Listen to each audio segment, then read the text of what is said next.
सभी भक्तजनों को जय श्री कृष्ण। चलो सत्संग में भारत चैनल में आज हम श्रावण मास की कृष्ण पक्ष की अजा नाम की एकादशी की कथा वार्ता का श्रवण करेंगे।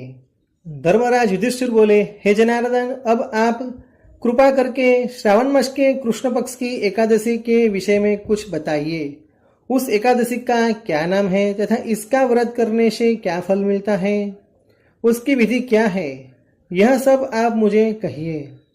भगवान श्री कृष्ण बोले, हे राजन, श्रावण मास के कृष्ण पक्षी एकादशी का नाम अजय एकादशी है। इसके व्रत करने से समस्त पाप नष्ट हो जाते हैं।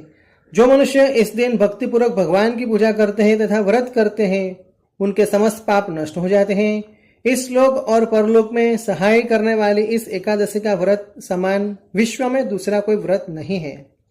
अब ध्यानपूर्वक इस एकादशी की कथा वार्ता को सुनो।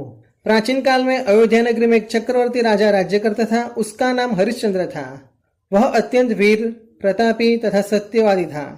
देवयोग से उसने अपना राज्य स्वप्न में एक ऋषि को दान कर दिया और परिस्थिति वश होकर उसे अपनी पत्नी और पुत्र को भी बेचना पड़ा। उसने स्वयं अपने को भी बेच दिया और एक चांडाल के वहां सेवक बन गया।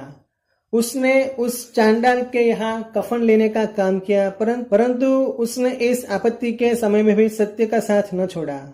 जब इसी प्रकार कई वर्ष बीत गए तो उसे अपने इस नीच कर्म पर बड़ा दुख हुआ और वह इससे मुक्त होने का उपाय खोजने लगा। वह सदैव इस चिंता में रहता था कि मैं क्या करूं, किस प्रकार इस नीच कर्म से मुक्ति पाऊं।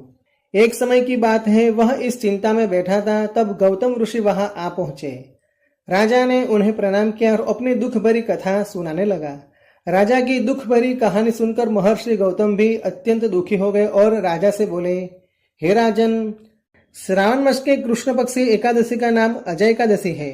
आप इस एकादशी का विधि पूर्वक व्रत करिए तथा रात्रि को जागरण करिए। इससे आपके समस्त पाप नष्ट हो जाएंगे। गौतम ऋषि राजा से इस प्रकार कहकर चले गए। अजय नाम की एकादशी आने पर राजा ने मुनि के कहे वचन अनुसार विधि पूर्वक व्रत किया, रात्रि को जागरण किया। उसी व्रत के प्रभाव से राजा के समस्त पाप नष्ट हो गए। उस समय स्वर्ग में नगाड़े बजने लगे तथा पुष्पों की वर्षा होने लगी। उसने अपने सामने भगवान ब्रह्मा, भगवान विष्णु, भगवान श्री महेश को तथा इंद्र आदि देवताओं को खड़ा पाया। उसने अपने मृतक पुत्र को जीवित तथा अपनी स्त्री को वस्त्र तथा आभूषण से युक्त होकर पाया। व्रत के प्रभाव से उसको पुनः राज्य मिल गया।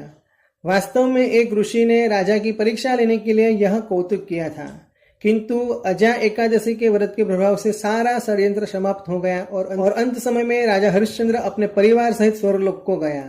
हे राजन, यह सब अजा एकादशी का व्रत का प्रभाव है।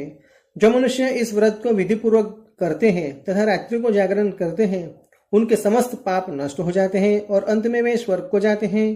इस एकादशी का व्रत के श्रवण करने से अश्वमेध यज्ञ का पुण्यफल मिलता है। व्रीं नमो भगवते वासुदेवाय नमः। व्रीं विष्णवे नमः। व्रीं नमो नारायण।